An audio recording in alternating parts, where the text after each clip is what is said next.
Congratulations, YouTube. You did it. You wore me down and you sucked me back in. I have too many subscribers here just to walk away entirely, especially with no alternative that truly stacks up and so many copycat channels uploading my shows for me anyway.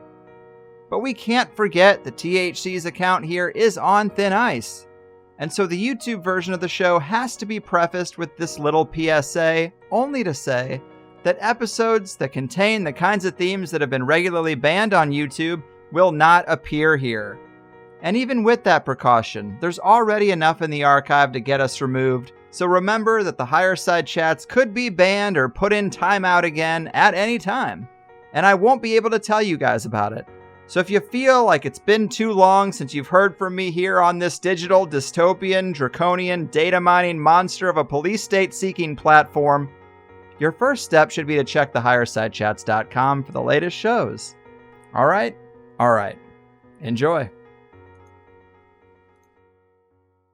Brace yourself, because you're about to dive into another free first-hour episode of the Higher Side Chats, and we just want to let you know that whether you're looking for a companion through your paranoid insomnia, entertaining yourself through one of life's mundane activities, or trying to ward off the internal screams of all those sad, smothered souls around the office, THC is here. And you should know that every episode of the Higher Side Chats has an entire second hour for Plus members. Sign up at thehighersidechats.com and you'll get years of Plus show archives, lifetime forum access, a special invite to Greg Carlwood's monthly joint sessions, MP3s of THC music, bonus episodes, tour videos, and 10% off t-shirts, grinders, and whatever else ends up in the Higher Side store. It's $8 a month that you won't miss, so become a Plus member and treat yourself in these troubled times. Always action-packed and commercial-free, which means you'll unfortunately never hear my voice again.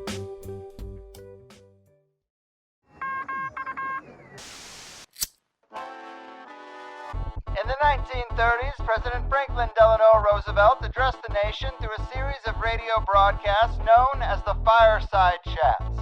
His aim was to reassure the common man that our society would recover from its troubled times. Well, we're far from 1930, and I deal with a different kind of fire.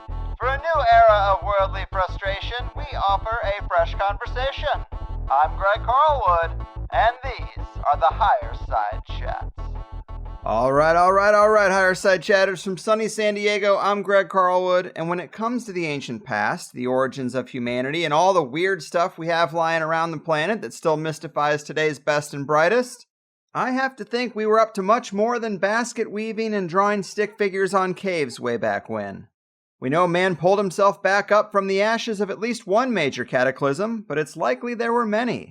Who knows exactly how advanced we could have once been, but we certainly chalk up a lot of things we can't currently explain to aliens, and maybe we're giving away too much credit. What if abductions, pyramids, crop circles, flying saucers, megalithic sites, advanced engineered soil, ancient writings describing epic sky battles, the modern-day flyovers disabling nuclear facilities, a laundry list of out-of-place artifacts, and even sightings of reptilians, greys, and cat people are not things we should so casually chalk up to galaxy-hopping, almond-eyed aliens from a distant space rock, but actually effects, actions, and evidence of a lost, ancient, highly advanced group of humans who have been living alongside us, leaving us largely on our own like we do to tribes all around the planet today. Well, that is the intriguing position of our guest, Jared Murphy, the author of a compelling new book entitled It's Not Aliens, Worse, It's Us, Discovering Our Lost History, that makes a very good case that just as humanity has chalked up a lot of unexplained phenomenon to the gods throughout time, we are making the same mistake in a lot of areas today. And because of our own amnesia, arrogance, and the deceptions of a nefarious elite who hide our true history and prop up false paradigms that suit the psychological condition they want their subjects in, we are missing the clues that reveal just how mind-blowing humanity's progress might have been in the pre-flood past, and maybe that lineage isn't completely gone. Well, let's do the damn thing. A fun one if there ever was one, here to make the case they're not from space, a free thinker, not a Kool-Aid drinker. Jared Murphy, my man, welcome to the Higher Side. Can I keep that intro for all of my interviews going forward? Yeah, I'm sure a lot of hosts would love if you just handed that over to them. That was great. I really appreciate you having me on the show, but that kind of summed it up and nailed it. Well, thanks, man. Attention spans, they're short these days. You got to grab them. And Thanks for being here. I really did enjoy the book. It was more convincing than I expected it to be because a lot of people have made their minds up on these kinds of things, and now I'm not so sure. But to be honest, when my main man, Olav Phillips of Paranoia Publishing, brought me this one, I wasn't all that excited about it at first because I like the big epic alien idea. But your position is really just as epic when considering the picture you paint of an advanced ancient world. And these humans, I guess, quote unquote, would be so radically advanced from us that if their chain of custody to the past wasn't broken, then the only real difference between them and aliens would be where they call home, because we would be so diverged. But to kick this off, maybe you should be giving the people this overview instead of me. How do you like to introduce people to this possibility, and why do you hate aliens so much? Oh, wow. I haven't been accused of hating aliens yet. That's a prank caller. I'm messing with you. Yeah. So the idea originally, I wasn't thinking, hey, it's not aliens, it's us. The concept originally was that there's all these advances in genetic technology and about cell memory. And basically, I thought, okay, there's these Paracas, these elongated skulled people in South America. And I thought, let's just look at maybe putting together some information or a novel or something more fictional for some fun reads. And the first thing I stumble across is that there's engineered soil called terra preta. And who cares about soil? I thought I was going to write a fictional book, and I end up finding that there is an engineered soil all over the earth. And the last thing I ever liked growing up, I liked Indiana Jones. I wanted to find the temple with the golden monkey and do that sort of stuff. I didn't think that, hey, I have a background in construction, and let's think about the compression levels of the foundational structures of megalithic structures that we've taken no core samples of, and the fact that there's engineered soil that's the best growing soil, has electromagnetic properties for current travel. It can absolutely filter carbon dioxide, heavy metals, and fertilizers. And everyone's been looking at it for 100 years. And the identical soil, there's different kinds of engineered soil. And by engineered, we mean biochars. You mix, it's not a matter of accidental forest fires and a bunch of dead dinos building up over a few thousand years or millions of years. This is a soil that's a mixture, like when you go to buy potting soil for your plants, when you go to take care of a flower or something in your home or in a garden. This is soil that can be, from what they found, just in Brazil, 20 feet thick. So it's been being used for a long time. And it covers an area that the general estimates just in Brazil is basically areas the size of 2 Spains, or at least all of Great Britain. And then the identical engineered soil, so there's different signatures, they have different kinds, but the identical engineered soil, this is your big whole house of card, general academia, this is what we think. There is the identical terra preta in Northern Africa, it's in Australia, and it's in Central America. And you have to explain, how does Australia and North Africa and all of South America into Central America end up with a similar soil? So it sent me down a road that basically started with something that's very mundane, and it's not as cool as finding, a golden ankh or some sort of cool tomb that's what you would consider modern. And I'm talking something that's 2 or 3 or 4 or 5,000 years old, or like the mummies that were just discovered last week at Saqqara.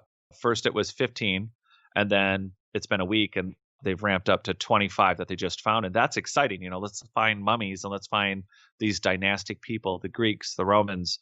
And we've had this paradigm of 50,000 years ago, we were all in loincloths. So now here we are with engineered soil. And as I dived into it, learning about the properties of what the soil does, the number of people who can't explain it, the carbon dating for it, placing it at dates and times that even if you account for it in one continent or one area of Brazil, how do you explain it in Africa and Australia? And no matter what, you then get down this road where I end up compiling, after almost 4 years, the information that when you take everything together from giant megalithic buildings and their cymatic polygonal construction, these are large blocks, they have no mortar, and they are able to withstand earthquakes by muting the frequencies and waves of the earthquake. And a lot of these buildings are a lot bigger, taller, and deeper. And we're looking at the foundational structure. And like I said, I have a background in construction. So we're talking about soil sifted and mixed in a way where it's not only good for growing and filtering carbon dioxide and heavy metals and fertilizers, but a soil that has electromagnetic properties. So how does that tie into these different pieces around the earth? And then you add in something like the Nazca lines, not the big bugs and graffitis that later cultures placed on top of very straight, unbending lines that are approximately, some are over 25 kilometers long, and they're in Bolivia, they're in Jordan, they're all over the world. There's these long earth grids and circuits. And when you start placing all the technologies together and in the time frames that they were being used, and then you start saying, well, we've always seen aliens, or there's these UFO sightings. And as you're piecing this all together, there's different things that hit me, or you end up being like, oh my gosh, I can't believe this is where this research is taking me. And when you have aliens as plenty of normal, average, very not alien focused people saying, well, I'm an architect and I saw 6 flying saucers stop above me and 6 other friends, and they did not move, and they were 100 feet off the ground, and I know what they looked like, and I know what they were. And you have the United States military, which I think everybody knows at this point, coming out last summer saying, look, we want your help. We have a program that's over 70 years old. And yeah, we know there's aliens or UFOs. And yeah, if you're going to take a 0-point turn, and if you're a society, if this is not the first time we've done this, people go in for plastic surgery all the time.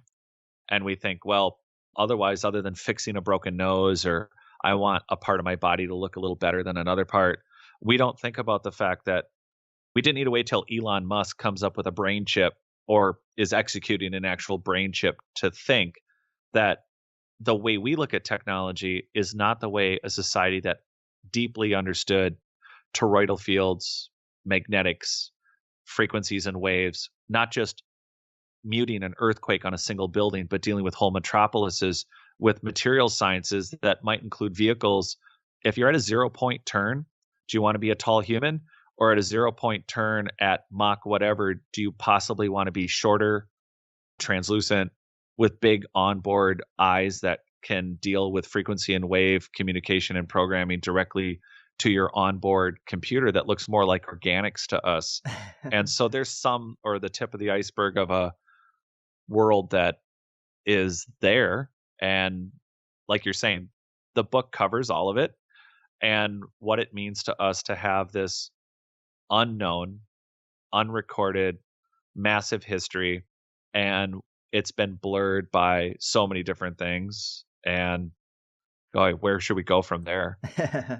Well, yes, you're making some good points. Although, for air travel, I'm 6'1". It'd probably be easier if I was 5'2", but I don't know if I would alter my body for the occasions in which I am on an airplane. But I get what you're saying. And I heard you on Grammarica, I believe it was, and you were talking about a conversation you had with someone who's more plugged into indigenous communities, and they mentioned to you that they're well aware of the technology that they see in the modern world, but they refer to it as wrong tech. And yeah. I thought that was pretty interesting because we kind of apply our current picture of civilization and try to backcast it and say, well, where are the iPhones and all this stuff? But it just isn't that way. They might have been more aware of tech that would push humanity in the right direction rather than into this digital dystopia where we're going. Yeah, we do experiments. Like, in one of the things I talk about in the book is some Harvard scientists came up with using DNA to store information, and they put a 50,000 word book on DNA, and they're up to, on a gram of DNA, they can store now terabytes of information, and essentially everything that's known to humankind. I try to come up with better analogies on this one, but, send in for better thoughts. The basic idea now is we have the capability of storing genetically all the information that we know of. We're talking how to build a car, to how to make a computer, to anything and everything that the human being knows could be stored in basically two elephants that by using RNA strands of DNA, they can store memory. And that's just one example of abilities like synesthesia. So there's various amounts, they affect all of your senses. And these are abilities where you might smell something, but instead of smelling it and thinking, well, I smell chocolate, but what you see in your mind is a number. Or when somebody tells you a number, you see a color. Or when you see a color, you hear a note of music. And the assumption is, hey, we're only 10 to 14% conscious, but, the theory of evolution says we only get something through a forced adaptation. So are we basically in safe mode? Are we basically like a computer that kind of broke down and it's running, but it's only doing basic functions? And so people with synesthesia, they say right now that the current population has about 20 to 24%. Either they know or they don't know that they have some of these abilities, but you can sense other people's touches. You could sense what another person is feeling. Could you imagine sitting down in a Greco-Roman amphitheater that shows, by the way, a foundational footprint that has cymatic qualities of canceling and muting earthquakes? That's getting into the architecture. But can you imagine sitting in an open, maybe half-moon amphitheater where you are able to sense, feel, touch, taste everything that the actor is doing, just as an idea? So the idea of a cell phone is unnecessary when you're connected consciously and mentally and physically and through the earth and through plants. I mean, here's the big thing. You're an ancient high-tech alien, and they're looking at us just like we look at the 150 tribes we leave alone around the world. And they go, how can we help these people? How do you get a chicken before an egg? It's real simple. You engineer a creature that lays eggs. There's no example of, we do not have a complete fossil record. We do not have a complete paleoanthropological look at the world. We are discovering, this is something that a lot of people aren't aware of. We discover 5,000 things, creatures, animals a year, 5,000. But they're not new. They're just things that we weren't aware of. And we were just able to identify a non-oxygen breathing entities that live in very hot environments in the earth, near volcanic lava and underwater. And we think of technology as this external thing that we have to have a device in our hand, or eventually we're going to have a chip in our head. And we're starting to get the concept that technology can be out of the body and in the body, and it connects organically. We're missing the step that it would be very easy for a group of people that have been here 80,000 or 50,000 years ago to have the same technology that would allow them to connect directly with earth, plants, not in a crystal woo-woo, not that there's not a spiritual side. We are a spiritual, connected, loving creature. It's that we are not looking at nature and seeing that it is high technology, possibly. That a lot of what we're looking at is dormant, broken, de-energized earth machines, whether we're talking and referring to the Great Pyramids or all the pyramids, that it's more and more, there's enough evidence coming that they look more like energy machines and structures to that actual connection that we have from barefoot running or connecting physically to the earth. It is well known within standard academia that just getting your feet on the ground, even if it's concrete, there's an electron exchange. Well, there could have been a time where it was more organized. And so the idea that we are simply technologically empty if we are not within hands of a device, that our human consciousness, that shared genetic past or memory where you get an idea.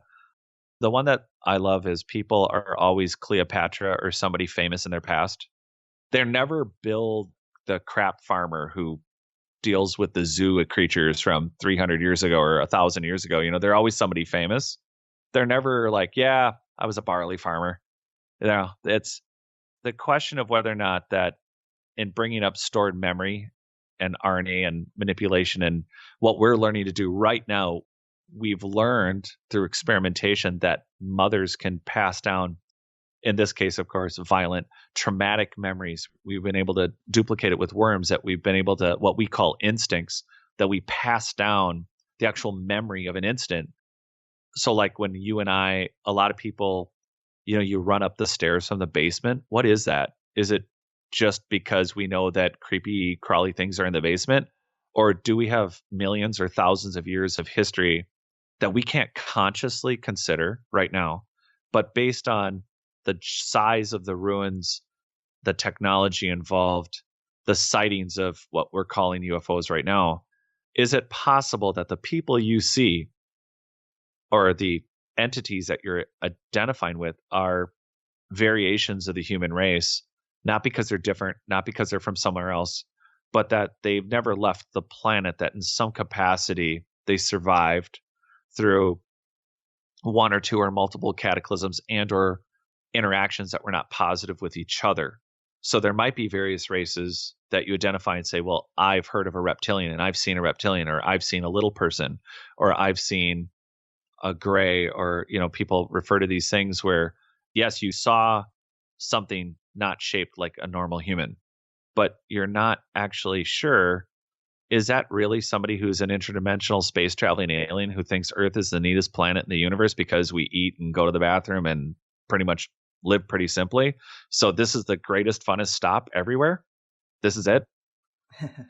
Yeah, I mean, those are good points. And I've always found it curious that today we have mammals as the dominant species, with humans being the apex of that. But reptiles used to be the dominant life form, we're told. And maybe there was an apex reptilian humanoid that survived. And funny enough, we still have this cultural memory of an association between that and our elite, which would be, these apex people who have survived. And the idea of cryptoterrestrials was put out in a book by Mac Tonnies before he died about a decade ago. And I always really liked that idea. When the beings pick people up and say that they're from space, why can't they be lying? When they point up, maybe the truth is really down and they live right here. The problem, though, is where do they live? Where would their society be? Where are these ships when they're parked? I mean, how do you answer those questions? Oh, those are some of the funnest and also the scary ones. Like one of my best examples, well, there's a few. One is Hyperion. It's a name given to a redwood that is 357-ish plus feet tall. National Geographic did a story on it. You can see some climbers in it. They're little tiny dots. And the trees around Hyperion are over 100 feet tall, and they look like scrub bushes. We did not see or identify this ancient redwood until 2008. And it is ridiculous. If you want to Google it or search engine it, it is called Hyperion, which is also the name of a pretty epic novel and series, but that's totally fiction. Hyperion is a good example because, yeah, there's loggers and there's forests where we don't get everywhere. There's plenty of abductions that direction and or mysterious stories about forests, but we don't have that many people, for instance, in Antarctica. We have lots of stories like maps, like there's high technology ancient maps that show the coastline of Antarctica without any single bit of ice on it, where it's been iced since the end of the last ice age. At least that's what we think. And yet we have found maps from the early 1500s that have the coastline. Meanwhile, we have experimental science teams in Antarctica, and there's not that much to look at, and everybody loves penguins, and there's been lots of cool movies about penguins, yet it took 2 years ago for a satellite image on the Danger Islands, which is a chain. It's kind of a peninsula off of Antarctica, where they found Adelie penguins. There was a super colony. They guessed between 1.3 and 1.7 million penguins. You can look at them right now. They look cute as hell. And it's just penguins. But how, even when you research penguins, do you miss a super colony of 1.5? Oh, yeah, that's just 1.5 million penguins. We just missed it. Yeah. And they're black and white. They're in tuxedos and they're on white snow. And we missed it. That's just two examples of living creatures. One's a giant tree, but it really is a standout. And then you have these penguins, but then you have the constant reminders. Oh, hey, we know more about the universe around us than we do about what's at the bottom of our own oceans. Mm-hmm. And then I don't think they're that well hidden. So part of it is we could go down the rabbit hole of where are they hiding and where aren't they hiding besides on the ocean. I think it's almost more interesting to point out also that they keep being seen. And is it intentional or is it not? Which is the part where I played in the title, because there's a lot to process of it's not aliens, worse, it's us. Because, there's tribes. We don't run out. There are tribes on this planet right now that are living like they have for tens of thousands of years. And some of their traditions include mutilation of the human body in a way where it's not okay. It is not okay to do what some of these tribes are doing. Yet we leave them alone because it is respectful to let these people have their traditions, and they might be secretly living a more natural or great way. They still have a copy of the book that said there should be 20,000 woolly mammoth and 52 billion mosquitoes. So let's leave them alone because they're living the right way. And so we don't deal with that. And so you have these high technology ancient humans, or i.e. UFOs, and there's how many shows and how many people are like, well, there's a lot of UFO activity near Roswell or near Lake Titicaca in South America, or there's a lot of stuff happening between the Japanese, basically the Bermuda Triangle in Bermuda, and then there's a similar triangle around Okinawa, and there's these weird magnetic zones. So strange things happen, and there's these major UFO sites. But then there's also just too many people saying, I saw this, I saw that. They keep disappearing in the water over here. We keep seeing this, we keep seeing that. And I know that there is a number, and Olav Phillips has written on that, my publisher, about there are military UFOs. There are military projects that we are not aware of. Are they 20, 30, 40, 50 years ahead of us? Maybe more, possibly. So we can account for some of it being various governments and organizations, private military tech projects, but there are too many things going on where you could actually probably make a solid list and say, look, these areas have activity where people who are much more advanced than us in some capacity are either intentionally or unintentionally exposing themselves, not caring, but when they disappear, we don't have solid communication or mapping.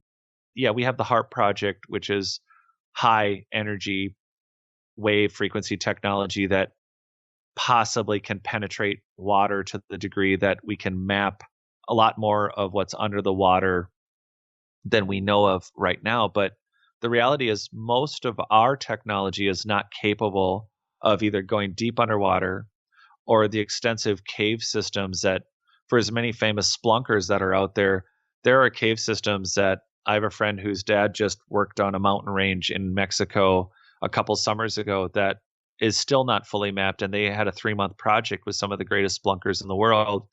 And they made base camps and explored miles under this one mountain range that is just one example. If you think about these large cavern locations around, whether it's Cambodia, Vietnam, or just open pit mining, that the Grand Canyon looks more like it was open pit mining. We take for granted what possibly is a large open natural structure, and it could be an abandoned open mining pit. And so where they hide can include these spaces, but it would not be hard when we can't even identify trees, penguins, and really kind of get to the bottom of our own planet and really know where it all is. It's kind of open country. Yes, I am a big fan of hidden lands and weird anomalous islands that show up on old maps and not new maps. And you're right, we don't know much about the seafloor. And to my knowledge, we've only even drilled down 8 miles into the earth, kilometers? I'm not sure, but a little less than 8 miles. And that really isn't that much. But I'm a big fan of that inner earth and hollow earth material. And I'm very open to an advanced race being down there. There's seismic data that shows that the seismic waves, as they go through the earth, they stop and then they come out on another side, which indicates a giant cavity. If they are the survivors, maybe they have the technology to go in and out of the earth. The earth is our home. We tend to live inside of our homes, not on the roof, right? But to me, that means the inside of the earth must be pretty nice for this advanced line of humans to just completely acquiesce and give us the surface, if that is the case. They can't be huddled up in dark caves while we have all the sunny beaches, right? Yeah, the question is whether or not even the spaces that they're occupying, do they have ships and can they travel from a standpoint, when you have a high control of frequencies and waves and the ability to cloak a vehicle, we think in sci-fi terms that you physically don't see it. But as far as our radars or the way that we operate with our understanding of magnetism and the way the atom works, the reality is that it wouldn't be hard to either be on the surface of the planet and or under it, and in a capacity, your technology either looks like a natural formation, or it could just be that it is cloaked. So that space and that comfort may come more with the freedom and the ability to do and communicate and be pretty much uninterrupted in your pursuits with that technology. And one of the things that we're missing that I didn't point out about our geography, and I took a lot of time on this one, is our map of the world and what we see as coastlines like Doggerland. You mentioned that earlier interview. And one of the things that I like to point out is that even standard academia says that basically the entire area from Scotland and Ireland and England all the way through France was one giant land. There were rivers, there was mountains, well, hilly mountain type things. So we're talking about an area that even 4,000 years ago, 5,000 years ago, that wasn't the way we look at Great Britain, the way we look at it today. We're looking at an area that was a whole continent. There's New Zealandia. So the whole area of New Zealand and Indonesia, the areas we look at, like off of Cuba, one of the places I like to talk about is that Cuban pyramid system that is right off the coast that is 2,300 feet deep. And you have to imagine what we do is we take, because, well, you and I, we're in the West. And so it's easy to go, how did everything go? Well, there was the Fertile Crescent, there was Greeks, there was Romans, and then everything fell apart. And ta-da, here we are through the Renaissance. And this is the modern world. Oh, and some things happened in Asia. There were some things over there, whatever, the Russians are doing some things, the Chinese and the Indians, there's some things that happened over there. We have this very Western snapshot of everything. But no matter what, we look at the world map and we go, well, this is basically where all society was and is. And anything important is here except, well, we know that the Mediterranean was a little bit lower and Alexandria is mainly underwater. But that's not the full story. The full story is there are massive amounts of continental land post Younger Dryas, so post the big flood, which we've all started to really call the Younger Dryas and got nailed down to about 12,600 years ago.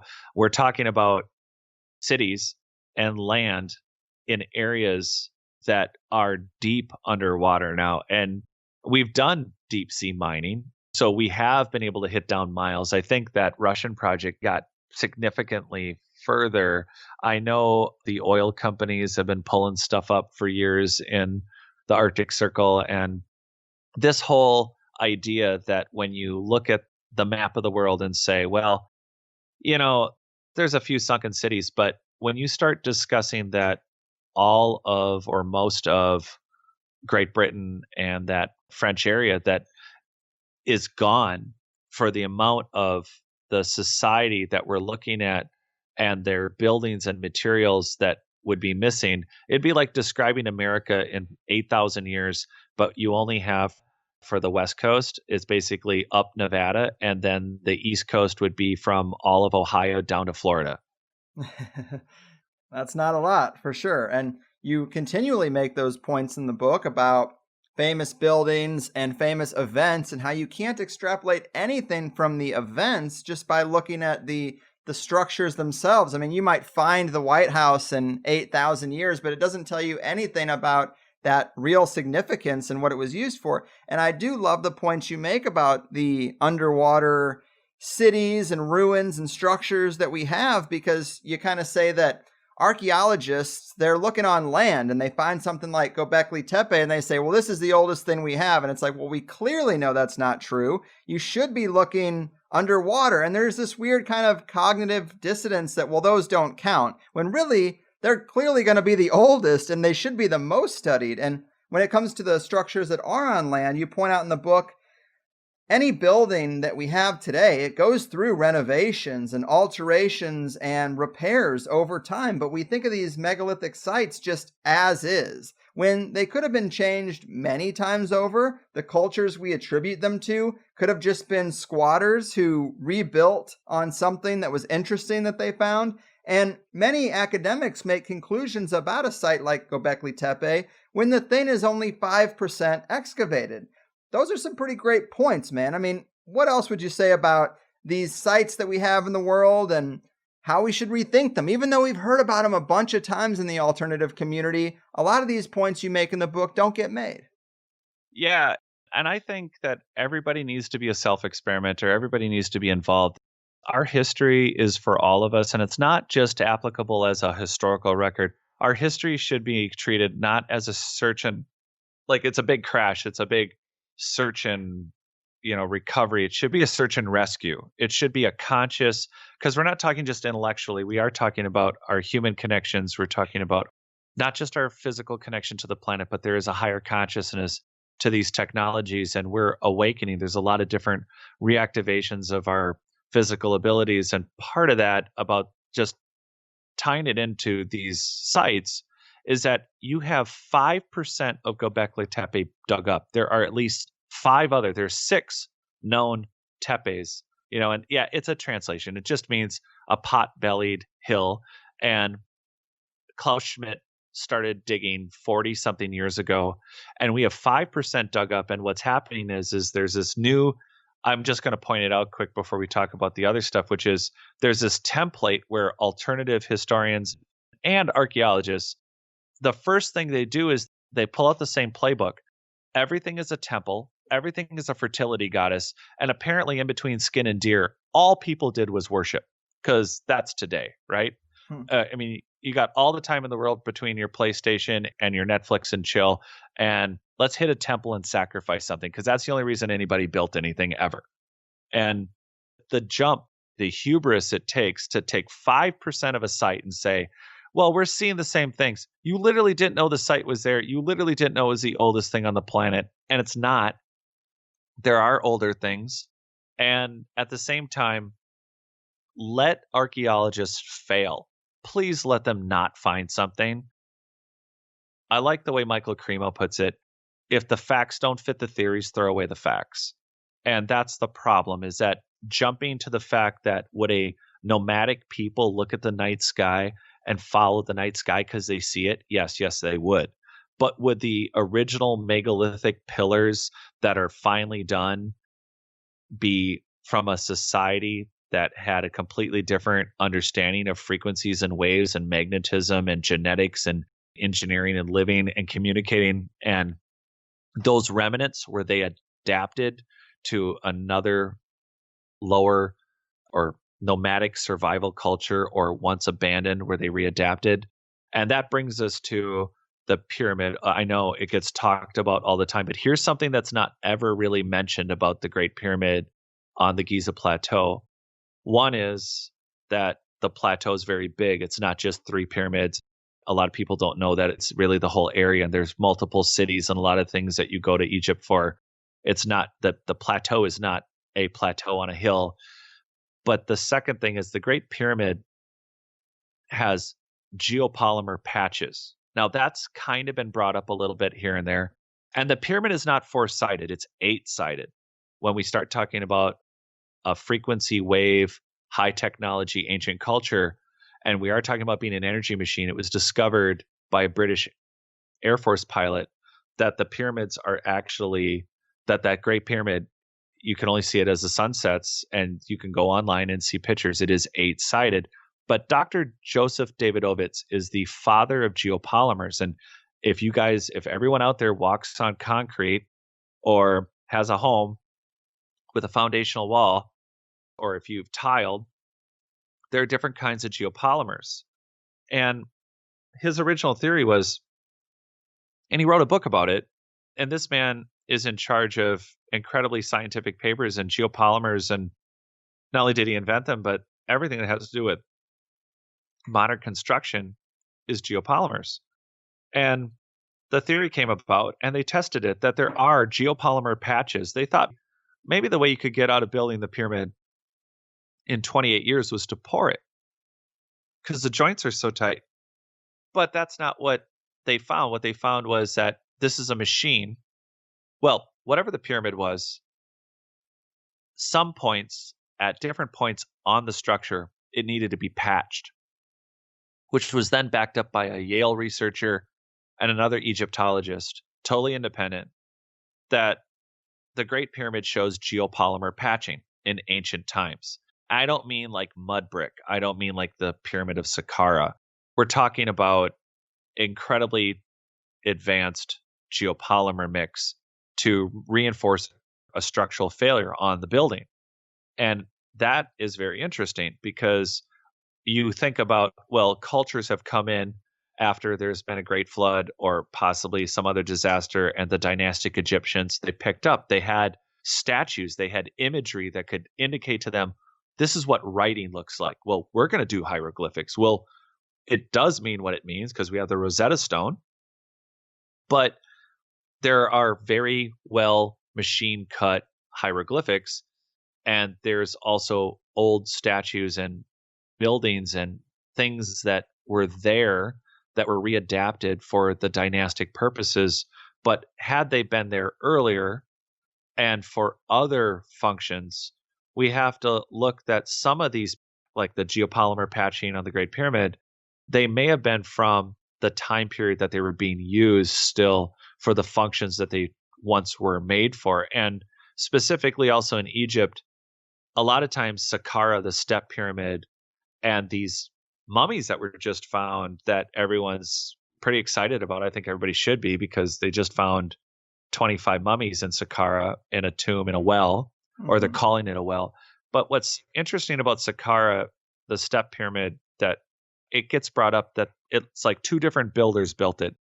Everything in the interior area, and it goes over 90 feet deep, this main chamber area is made out of incredibly hard stone, really hard to work with. It's large, very high technology looking, but more importantly, they found tens of thousands, over 40,000, 50,000 vases of different sizes made out of different stones. And what's important about this, and this dates back to the great Flinders Petrie and a number of other the great Egyptologists back in the day, the reality is that these vases are unique in that they have machining. They are lathed. They aren't just made by somebody taking a giant block of stone and very carefully, slowly going in it. They were made with machine quality lathing. So you have to shape the exterior of the vase, you have to shape the interior, and most importantly, they were translucent. And that's something that we're talking about quick. And it's like, oh, that's interesting. Wow, what did he just say? It's like, oh, you could see through the vase, but it was made out of stone. Oh, that's neat. That's interesting. That's a mystery. And that's how we leave all the individual pieces. Yeah. But pull it all back together and look at some of the larger picture. Yeah, we need to focus on maritime archaeology, but it's dangerous. It's challenging. You can't maybe see your hand in front of your face. You can die if your oxygen levels aren't mixed correctly. There's a million things that, not to mention, get eaten by anything in the world's toilet we call the ocean. And then how do you maintain a site when the ships on the surface of the ocean are getting just smacked and grabbed by every wave around? It's incredibly challenging. Yeah. To say, hey, look, let's focus underwater near this site off of Cuba, because we might as well be going to the moon if we're going to work at a site that's 2,300 feet deep and stay down there and find what we need to work on to keep looking at a different timeline and story that the world's telling us. And it's right back to what you said about people making, whether it's an alternative history or mainstream academia, the constant assumption of, well, in the paradigm we got, well, obviously we were trying to align this high technology structure to Orion's belt. Well, it's observable. It's in the night sky. Is it coincidental? I think it's less coincidental that the Great Pyramid's 1/60th-ish of a minute off of north by north by south by south. I think that's not coincidental. I think that's really hard to do. Right, right. But what about the star constellations that we can't see? What mattered in reference to communication? And those are some of the things that, in looking at maritime archaeology and actually treating our history as more of a search and rescue means that God bless all the work that's been done at Göbekli Tepe, but they're already building. There was much ado, I think, before Corona. I don't know if you remember this, but they were building new sidewalks for the visitor center on unarchaeologically researched space. They've already started building a parking lot. They're 5% dug up. Why aren't they 100% dug up after 50 years? And I can answer that, but the short is we need to support archaeologists in a way, and not just archaeologists. We need geologists, people who understand stones, and builders. I understand construction, structural engineering. You don't build the way that they're describing, like Machu Picchu, with, oh, this is all giant cymatic polygonal construction, and then they finished it with rubble and boulders. Yes, those are really all good points. And I think you hit on something there, that the new BC term, before Corona, 1,000 years in the future, maybe that's how we'll be describing BC. But I also wanted to ask you about out-of-place artifacts, things like the Baghdad battery. As you point out in the book, they actually found more than one, even though we only talk about it as if there was this one anomalous thing. Are these eroded pieces of what look like high technology? And I mean, they obviously seem to be, but are they as rare as we tend to think? I mean, I've also heard you talk about where they're found. Sometimes they're found at depths that are below things like mastodon bones. Yeah, like that aluminum piece that is driving people nuts, because there was a piece of aluminum. I first saw it on Daily Mail and I'm like, okay, what is this? And it is a machined piece of aluminum that was found under a mastodon, which was laying undisturbed. It wasn't what we call an intrusive burial, where, hey, we dug through a bunch of layers of the earth and, well, that's how this perfectly anatomically correct human was found under a 5 million year old piece of slate. And this mastodon did not get placed on top of this piece of aluminum, nor did it slide under. They dig up what essentially is a piece of aluminum that at a minimum is existing 700 years before we create aluminum. And it's shaped. One of the buffs by Standard Academia is to say, well, this piece of aluminum was from a Messerschmitt. It was a World War II plane, and clearly it got jammed into the earth after it crashed, and just this one part under this mastodon, and it didn't move. So they have ways that it gets excused, but I think that out of place, out of time artifact, that's very interesting. But like the Baghdad batteries, we have this digression. We have this, one of the things that I play around with in the book, I'm thinking out loud, and also I'm following up and working on now, is as technologies devolved, they had different applications. I think, like textiles, when cymatics came along, when Hans Jenny kind of reintroduced in the 60s the idea of looking at frequencies and waves and the patterns they create with sand or salt on panels, that you would create a frequency, it vibrates a plate, you get a picture, and lo and behold, the world known image for Om, consider the sound of the universe and something that many different cultures chant or you use in your yoga and in your meditations. But the symbol for Om matched the pattern of the actual vibrations of, and that may have been translated into a picture, forgotten that that's what it really looks like. And you start adding up the amount of out of place, out of time artifacts with, again, also genetic things. It's just never looked at. It should be on the page every day, like, hey, we need to go out and find every Paracas skull ever, and why? Well, the Paracas have these big elongated skulls, but there's also people with elongated skulls. Akhenaten, King Tut, maybe Nefertiti. And I say that because that very famous bust of her, from what I can tell from the research, it looks like it may have been a plant. And that's too bad. But, either way, there are elongated skulls found in Bulgaria, Eastern Europe, all over the world. We're not talking mimicking populations like the dynastic peoples where they take a board and they elongate a skull. We're talking people with a different suture line in the skull. Their neck goes in, their spine and their head connect in a completely different location. Their vascular ends are completely different than ours, yet they're human, but they have these really big heads. And there's been some blood work done. There's been genetic testing as of last summer that was complete.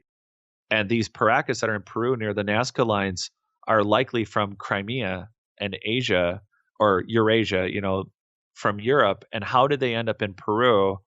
And part of these out of place, out of time artifacts can't be limited to, well, whether it's the highly advanced vases with machine cutting, or it's these batteries, or it's the aluminum in Europe, or even in the Russians, there was a gold mining group that found in the 90s small nano gold parts. And these you can see still all over the internet. The researcher that worked on those died, and these were confirmed. This is gold nanostructures. They were in layers of soil. These were not military. They're at a minimum 20,000 years old. And now we're starting to cook with the time period that you would have this higher advanced pre-flood or younger Dryas culture that would also have the technology then for genetics and medical work that would be way beyond where we're at now. And so when you think out of place, out of time, how do we every day ignore, or I know that you need to get more funding. So it's good to speculate, and it's good for all of us to have an open dialogue for Göbekli Tepe and to talk about, well, this symbol could be this, that, or the other. But why isn't the dialogue on? We need to dig up more. And first and foremost, we need to put not a mystery label on out of place, out of time artifacts. They need to be the gold standard. Here's the front of what we know. And the theories that we've been trying to maintain by Victorian archaeologists that didn't want women to even vote. I mean, seriously, I'm not saying individually any of them, but if we held on to technology the way that we hold on to the original 150-year-old academic paradigm of the theory of human existence, we would all still have rotary phones, but with antennas on them. Man, well, I guess just one more quick fun one before we wrap up and give your links and stuff. So the book is called It's Not Aliens, Worse, It's Us. Why would you say that it's worse for it to be us and not aliens?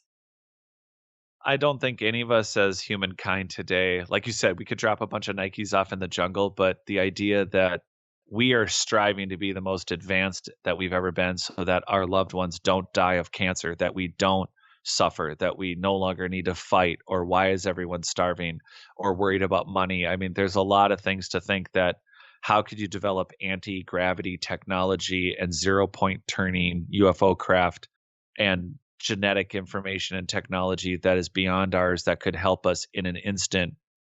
I felt that we were advanced enough that we deserve to hear this from our great ancestors. And it doesn't seem like they're willing to share. It doesn't seem, obviously, we are not, neither of us, we as a general society are not in a position that we get to experience any of these benefits of these people. And so it is worse, I think, in the sense that our own brothers and sisters, our own actual prior relatives on this planet are not willing to share technology and or communicate directly with us. And it's easier to consider that it was an alien. It's easier to consider that, well, they're not really from here. They don't really care about us. So that's kind of where, isn't it worse maybe if it's us? Yeah, it is a hard pill to swallow that we could be much better if we only applied ourselves and if Rockstar stopped making such compelling games. Yes. But this is certainly a really fun idea. Overall, you make a lot of great points, digged up some great data, and we could obviously have both an ancient, advanced civilization and occasional visitors from somewhere else. So I guess it could be a both and, but regardless of what's survived, it's so clear that our past had a higher society than the history books tell us about. If the fields of psi research, frequency technologies, healing devices, breathwork, alchemy, etc. were truly taught to people and widespread, everything would be vastly different and far less limited. But I guess that brings us to the end of the road. Anything to tell them about getting the book, social media links, and what's coming next? Yeah, it is on Amazon.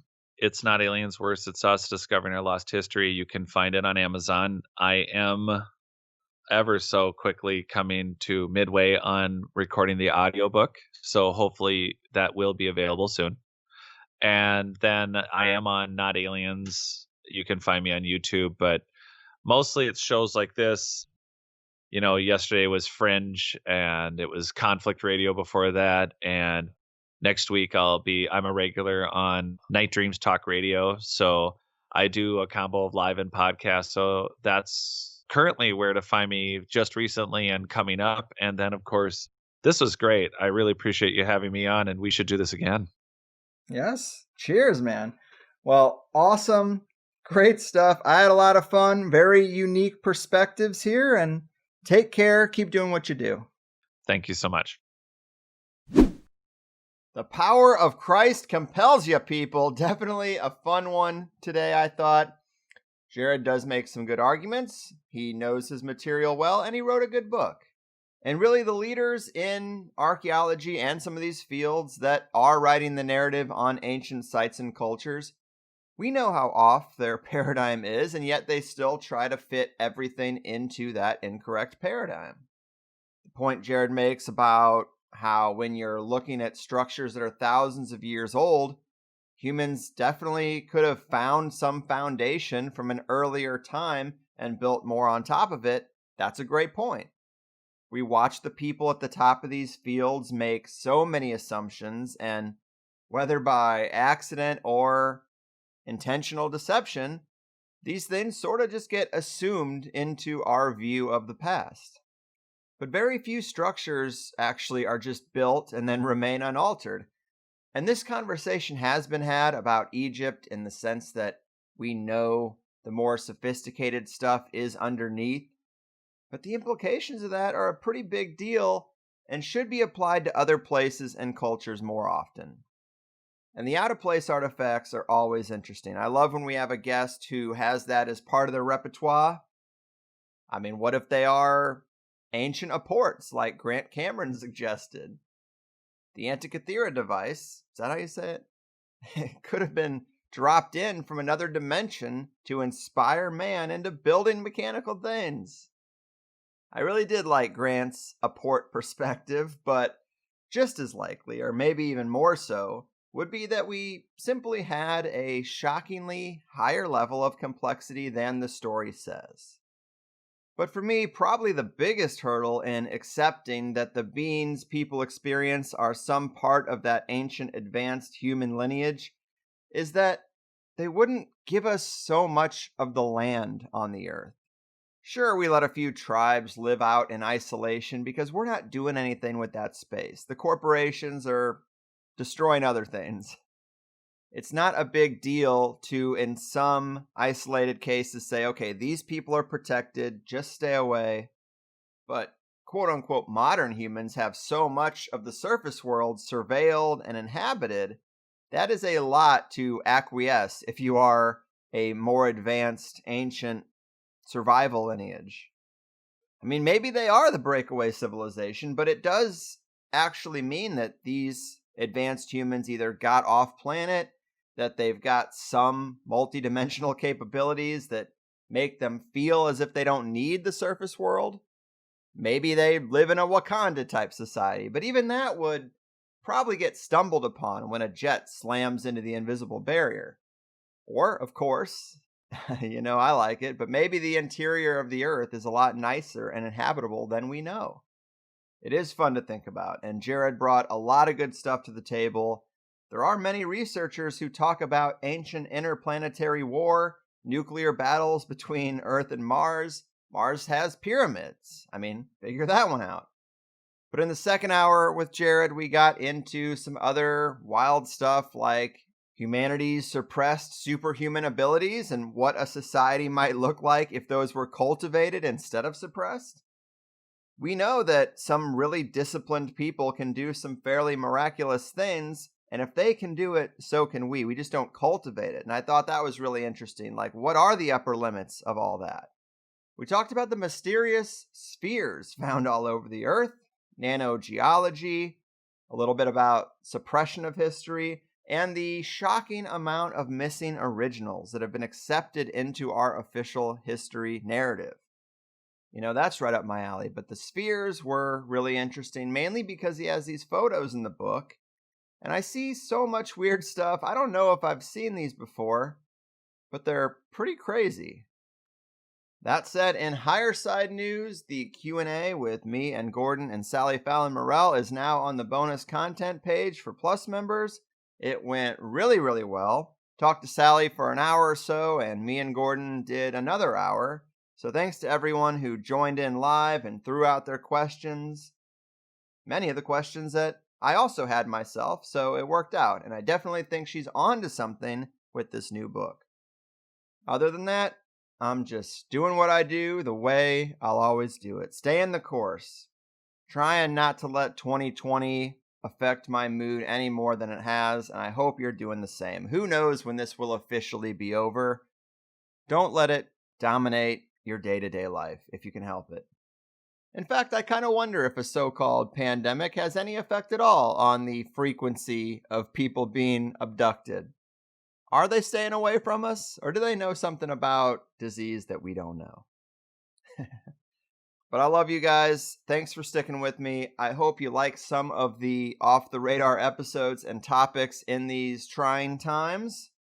I'm going to try to keep a nice mix coming to you, but thanks to Jared for his time. Pick up It's Not Aliens, Worse, It's Us from my buddies over at Paranoia Publishing if you're into this kind of thing. But that is going to be it for today. I've done my part.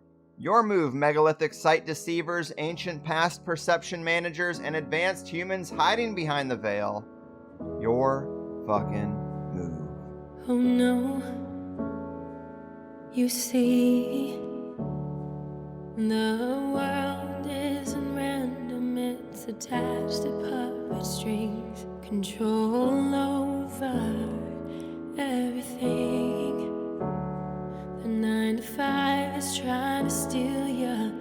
Now don't that job seem silly? Hello, can you hear me? Or should I play back recordings from some spying agency? Wish we were younger and free. I'll be thankful when it's all exposed. The vast conspiracy. There's such a difference between us and the damn rush hours. Hello from the higher side. They're calling out 1,000 crimes. They'll tell you the story of everything that's been done, and they'll call out deception of the web that's been spun. Hello from the higher side. The earth is hollow inside. They'll tell you about something that no one else will. Have you heard about Saturn? Have you heard about the real since the war?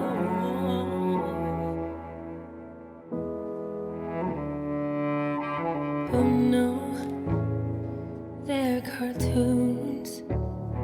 It's so typical of me to talk about this stuff. I'm sorry, that's good and well. Did you ever hear the argument that nothing really happens? It's no secret, and that the best is plus. It's double